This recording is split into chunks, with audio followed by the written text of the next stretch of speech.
Geeta Kadam. I have a question regarding test tube baby. A lady is having ovarian failure, so did test tube baby. Is it haram or halal? Actually, I had an argument with one of my friend and she said it is haram.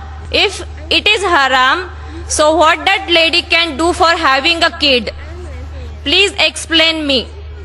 मैंने सवाल पूछा है जो doctor है और कहती है कि अगर एक औरत को ओवेरियन फेलियर है और वो टेस्ट ट्यूब बेबी से बच्चे को जन्म देती है तो जायज़ है क्या नहीं.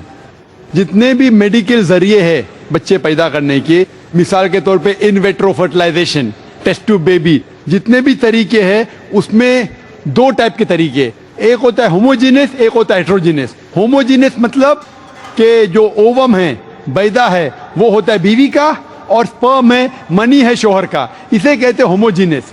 हेट्रोजीनियस में क्या होता है, आप स्पर्म लेते स्पर्म बैंक में से, इसके अंदर जो शोहर नहीं है उसकी मनी लेते, तो ये हराम है. तो अगर कोई भी मेडिकल साइंस का तरीका है लेकिन वो होमोजीनियस है, अगर बैदा है बीवी का, ओवम है बीवी का और अगर सीमेन, अगर मनी है शोहर की तो जायज़ है.